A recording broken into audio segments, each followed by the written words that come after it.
Welcome to my friend. दोस्तों, मेरे YouTube channel पर आप लोगों का वेलकम है। मैं जिस विषय में अभी चर्चा करने जा रहा हूँ वो विषय अभी खासकर जो ठंड का मौसम चल रहा है उस संदर्भ में मैं बात करना चाह रहा हूँ कि ठंड से आपको कैसे बच के रहना चाहिए और ठंड में आप क्या क्या खाएं और क्या क्या नहीं खाएं, इस संदर्भ में भी आपको जानकारी होनी चाहिए। खासकर और कौन कौन से रोग वाले लोग ठंड मौसम में थोड़ा सा बच के रहेंगे, विशेषकर जिनको हार्ट का डिजीज़ है, हृदय रोग है, खासकर जिनको डायबिटीज़ है, मधुमेह का रोग है, उन लोगों को खासकर ठंड में थोड़ा सा बच के रहना चाहिए। जो सीवियर बीमार है, जिनको आप और भी रोग जैसे कि ट्यूबरक्लोसिस है, इन लोगों को थोड़ा सा ठंड के मौसम में बच के रहने की आवश्यकता है।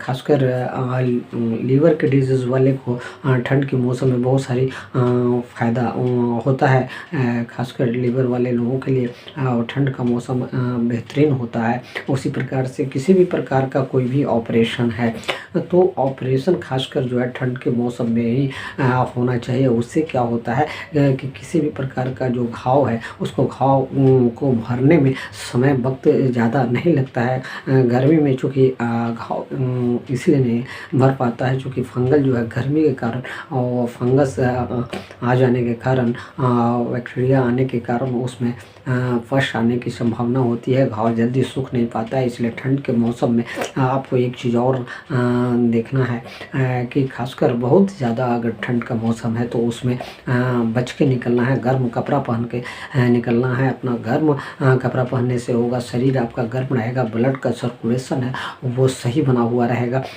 जिससे कि आप काम करने में आपको सुविधा होगा। अगर आप कपड़ा नहीं पहनते हैं, गर्म कपड़ा नहीं पहन के अगर आप नहीं निकलते हैं तो वैसी स्थिति में आपको हो सकता है कि आपको ठंड जो है अटैक कर दे। और कमजोरी होने पर या कमज़ोर जो लोग हैं पहले से, जिनको डिजीज है, वीकनेस है, उन लोगों को, या हार्ट का जिनको डिजीज है उन लोगों को, डायबिटीज़ वाले लोगों को तो पैरालिसिस अटैक होने की संभावना होती है।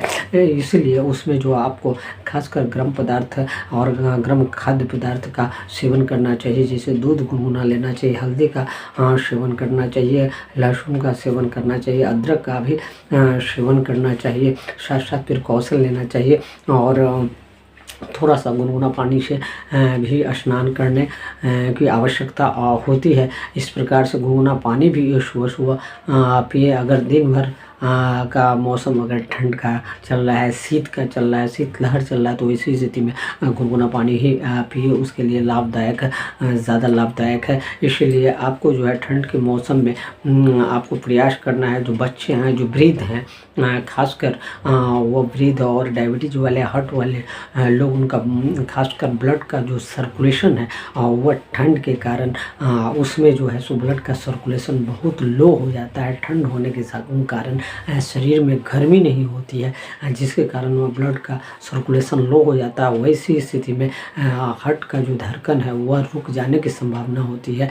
प्लस डायबिटीज़ में भी होता है कि चूँकि शुगर का जो पेशेंट है उसमें जो है स्टार्च और शुगर जो चूँकि जमा हो जाता है ब्लड में, और ब्लड सर्कुलेशन अगर और लो हो जाए तो वो जमने की संभावना होती है ब्लड को वहाँ पर। वैसी स्थिति में उनको दिक्कत हो सकता है, उनको परेशानी हो सकता है। तो कुछ रोग वाले, खासकर ट्यूबरक्लोसिस वाले भी जो रोगी हैं, उनको भी अगर ठंड के मौसम में खासकर पहले से ही बैक्टीरियल डिजीज़ जो उनका अटैक रहता है, जिसके कारण जो है सो टीबी होती है, और टीबी का जो बैक्टीरिया होता है वो जल्दी नहीं मरता है। तो वैसी स्थिति में जो है ठंड के मौसम में उनको सुसुम पानी और खासकर गर्म पदार्थ उनको खास कर लेना चाहिए। अगर वेजिटेरियन है तो उसमें लहसुन और अदरक ये सब का सेवन करना चाहिए, और अखरोट वगैरह का सेवन करना चाहिए।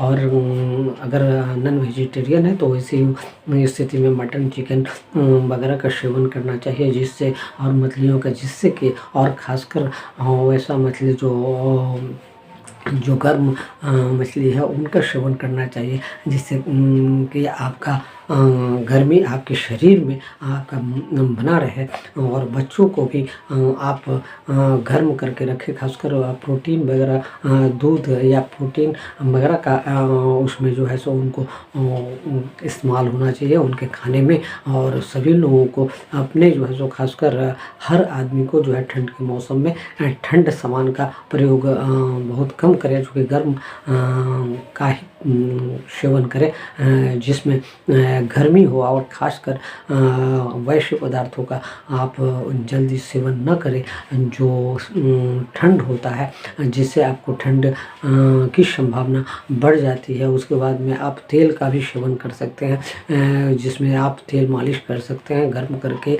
उसमें लहसुन वगैरह डाल करके उसको आप मालिश करेंगे तो आपका ब्लड का सर्कुलेशन सही रहेगा। और ठंड के मौसम में खासकर छना तला हुआ भुना हुआ वाला सामान का सेवन कम करें, चूँकि ऐसे भी जो है सो ठंड में शरीर जो है सो पूरा एक्टिव नहीं रहता है, ब्लड सर्कुलेशन एक्टिव नहीं रहता है, पाचन क्रिया एक्टिव नहीं रहता है, सुस्ती बनी हुई रहती है। तो इसी स्थिति में तैलीय पदार्थ का यूज करने पर वह आपके शरीर के लिए नुकसान देह हो सकता है। तो मैं इसके बाद में अपनी बातों को विराम देता हूँ, और आपसे मेरा ये कहना है कि अब तक मेरे YouTube चैनल को आपने अगर सब्सक्राइब नहीं किया है दोस्तों, तो सब्सक्राइब करना ना भूलें, और लाइक करें, ज़्यादा से ज़्यादा दोस्तों को शेयर करें, और बेल आइकॉन बटन को पुश करके नए वीडियोस का जो है सो नोटिफिकेशन आपको मिलता रहेगा।